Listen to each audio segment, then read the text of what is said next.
This video is on ICE table shortcuts. So we're specifically using ICE tables for limiting reactant problems in this video. Now, you should have already seen the video on doing limiting reactant problems with ICE tables and understand the concept behind the different steps in order to determine the limiting reactant, determine the amount of product, and to determine the amount of any excess reactants that are left over.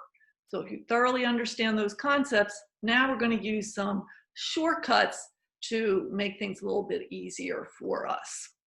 So the first shortcut is when we need to change grams to moles, because for our ICE table, we always want the I to be in moles or molecules.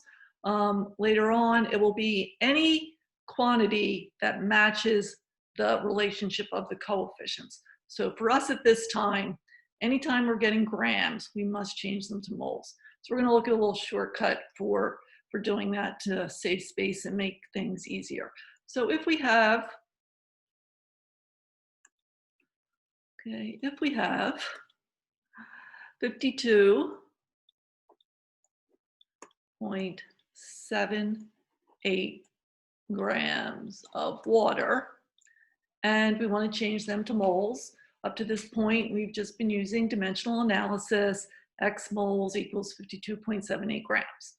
Now, we need to have the molar mass conversion factor, so we still need to do that. Whenever you change grams to moles, you need to find out how many grams you have for 1 mole. So we'll quickly do that. So we have 2 hydrogen atoms, we have 1 oxygen atom. From our periodic table, hydrogen has an atomic mass of 1.008, oxygen 16.00. We're going to take all our molar masses to 2 decimal places.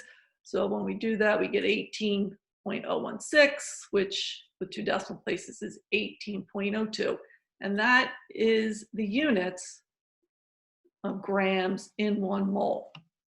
Okay, so this is how we're going to do this. We're going to take our mass and we're going to divide it by the molar mass. So 52.78 divided by 18.02 grams per mole. So our units here are grams divided by grams per mole. All right, so to do this calculation, first we'll do the numbers part of it. So we just use our calculator, 52.78 divided by 18.02. And we get, with 4 sig figs, our number is 2.930. Now, let's look at the units here and see how they simplify. So we have grams divided by grams over moles. To simplify that, when we are dividing with fractions, it's the same as multiplying by reciprocals. So this is the same thing as grams times the reciprocal of grams over moles is moles over grams. Grams cancel, and we get the unit of moles. So grams divided by grams per mole gives us moles.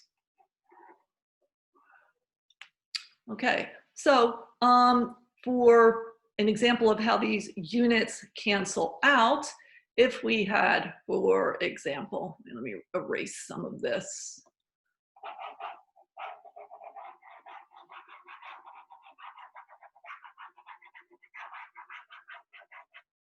Okay, so if we had, for example, units of cats divided by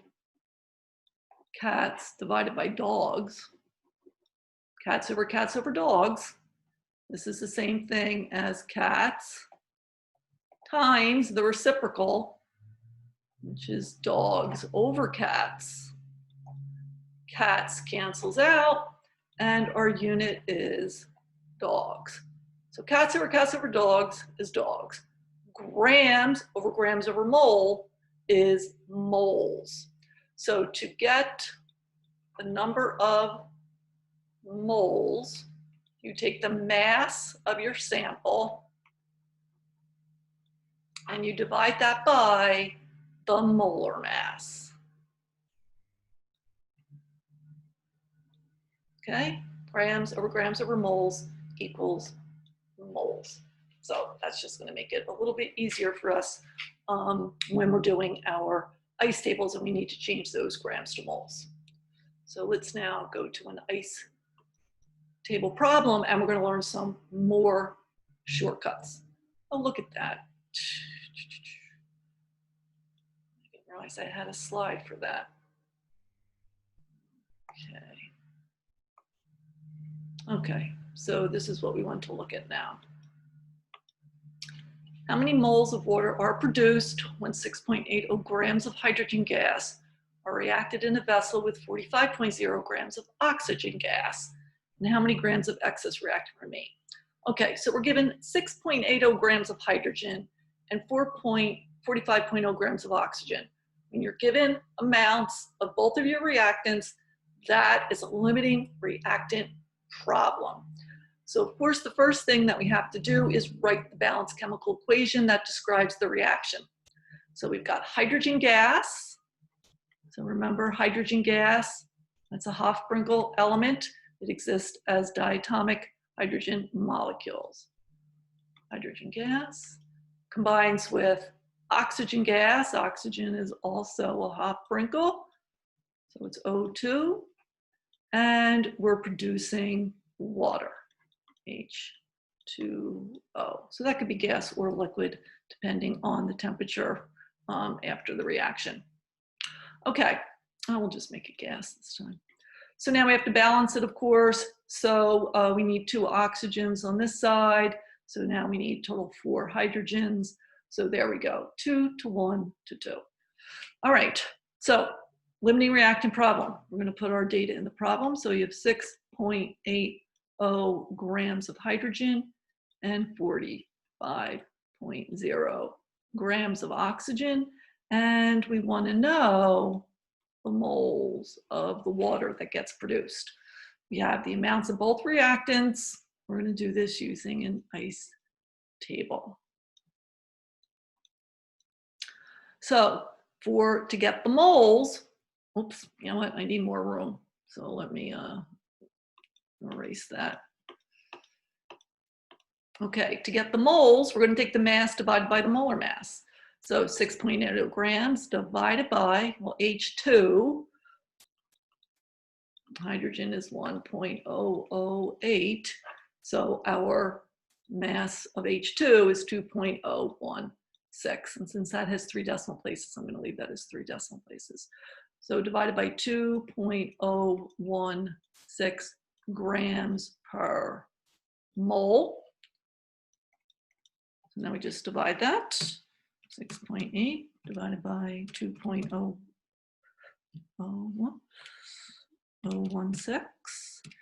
And we get 3.37.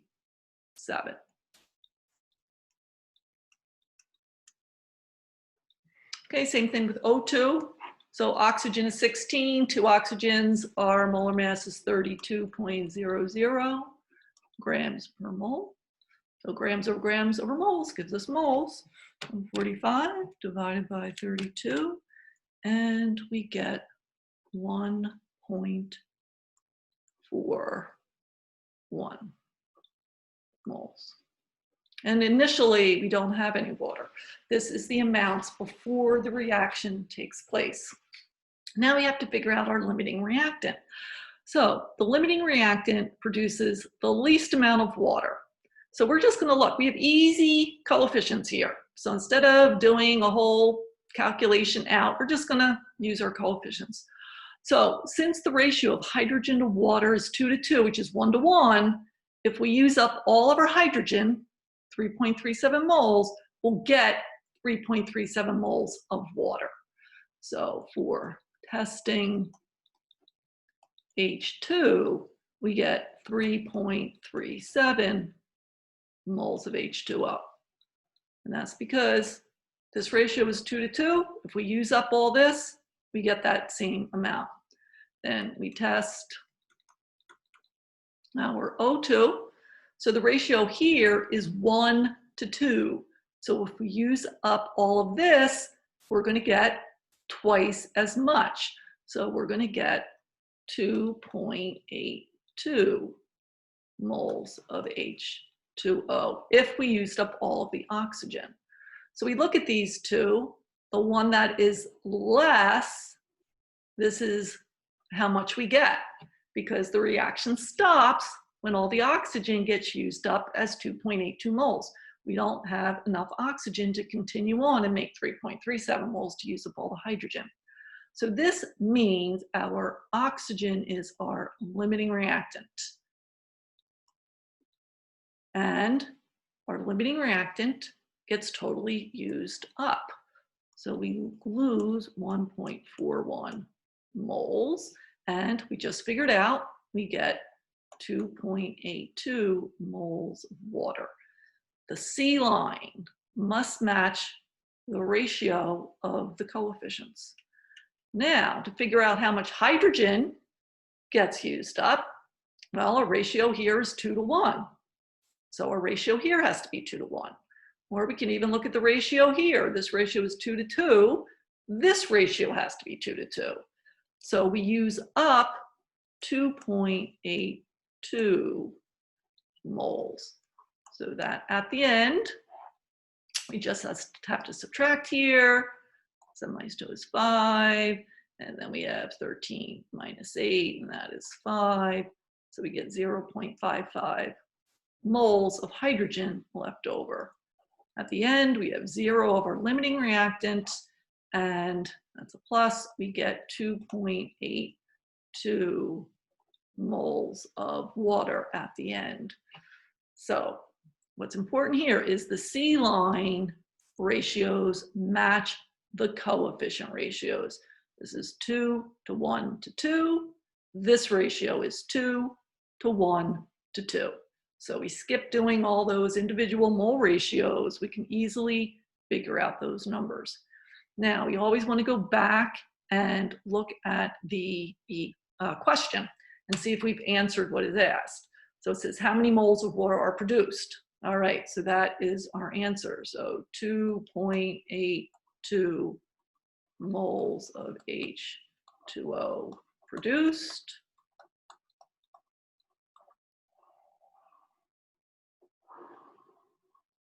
And then our second question, how many grams of excess reactant remain?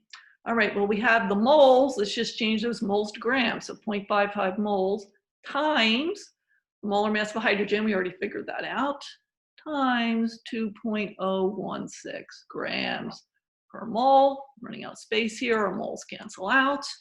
So 0.55 times 2.016 equals, and we get 1.1. 2 sig figs, 2 sig figs. So we get 1.1 grams of H2 remain at the end of the reaction.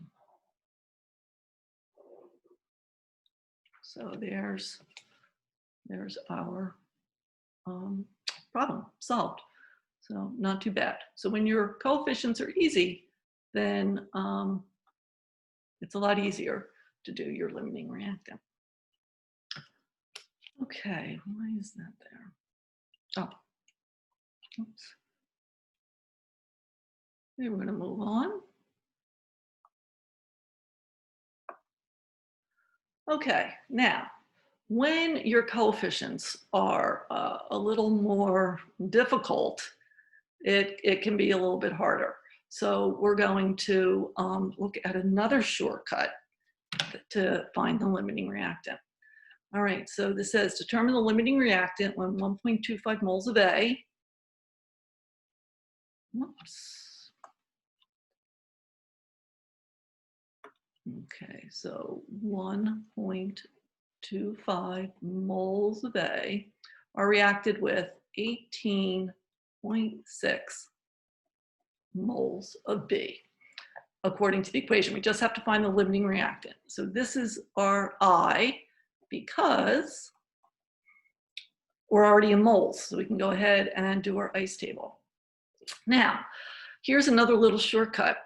To figure out the limiting reactant, how previously we've been figuring out pick a product and see which amount of reactant produces the least amount of product.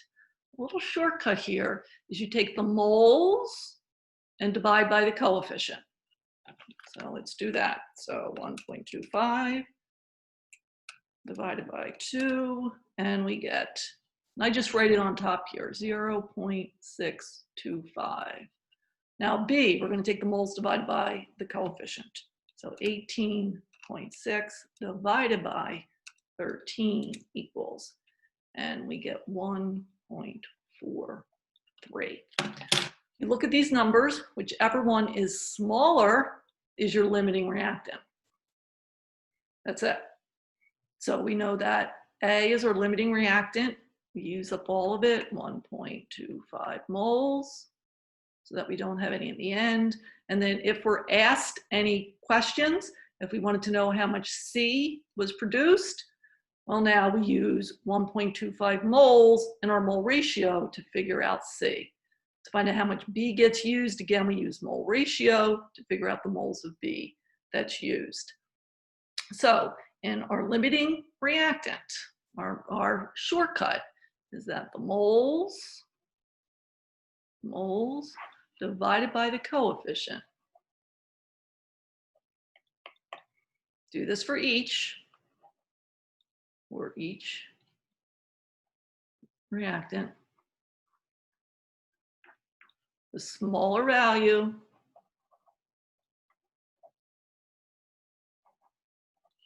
indicates the limiting reactant. That is a handy little shortcut, but you should understand the process for finding the limiting reactant, because if you learn shortcuts without really understanding what's going on, sometimes you can not use them properly. Never grams, never, ever, ever, ever, ever grams, remember, only moles when we do our limiting reactant. Okay, now we'll do a practice problem. All right, so here we go. 5.00 grams of aluminum is placed in a solution containing 81.5 grams of silver nitrate. How many grams of silver can be produced and how many grams of excess reactant would remain if the reaction goes to completion?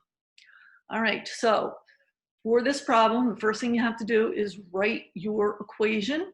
We have an element reacting with a compound. It's a single replacement reaction. So write the reaction, predict your products, balance the equation, and then solve the problem using an ice table. And you can use all those shortcuts that I gave you. So go ahead and pause the video, solve this problem on your own, and then come back and I'll go through how to do the problem.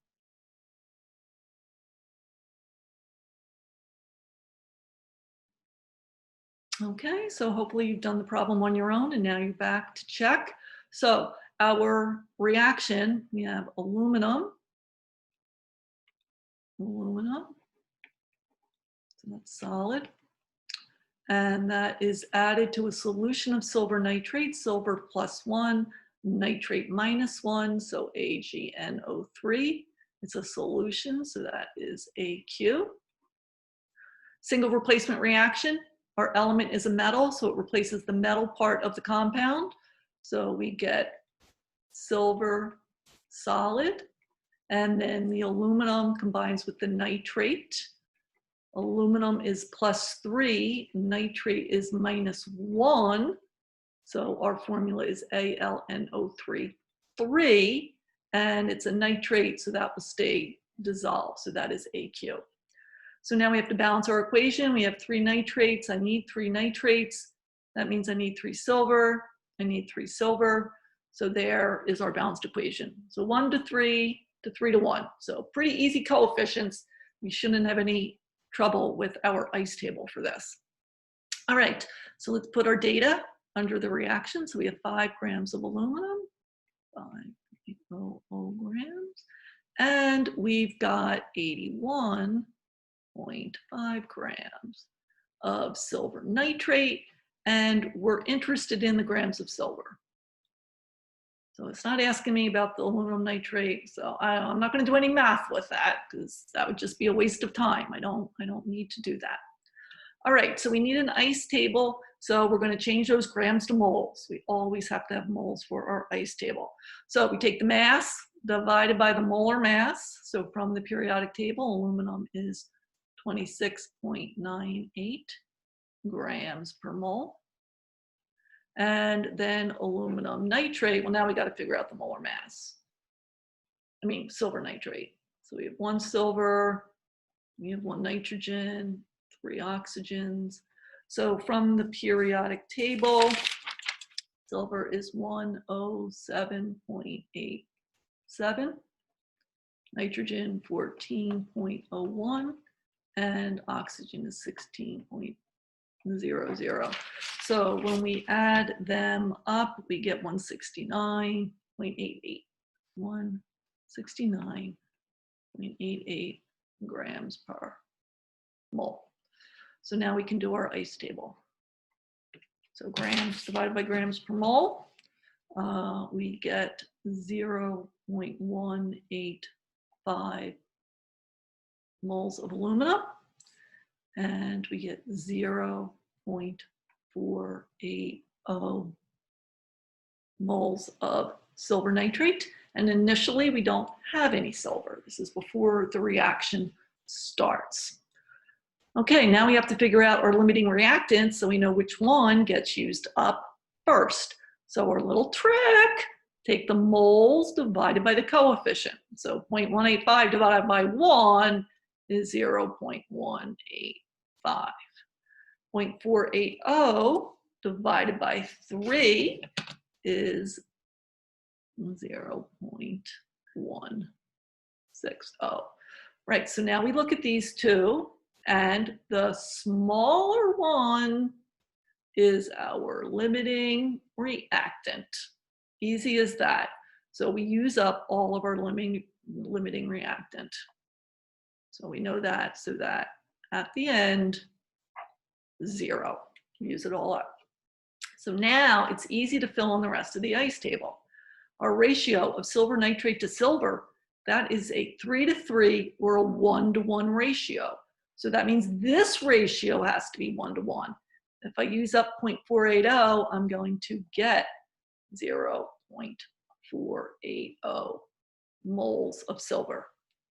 Here, this ratio here is 1:3. This ratio has to be 1:3. So we just figured that out. This has to be 0.160. This times 3 gives me that. So now at the end, 520. So at the end, I have 0.025 moles of aluminum. I used up all the silver nitrate, and I have 0.480 moles of silver. Okay, so we've completed our ICE table. We go back and read the problem, make sure we have answered the questions that are asked. So it says how many grams of silver can be produced. We've got moles, so we're just going to change those moles to grams. Silver from the periodic table, we have 107.87 grams of silver in 1 mole. So multiply that, 0.48 times 107.87 equals. All right, so we have 3 sig figs, so we get 51.8. 51.8 grams of silver is produced. All right, our other question is how many grams of excess reactant would remain? So again, our ICE table gives us the moles. We need the grams. Aluminum is 26.98 grams. Oops, that's getting kind of sloppy. In 1 mole. Oops. When did that happen? Okay, so now we just multiply that, 0.025 times 26.98 equals, and we get equals 0.26667 grams aluminum remain.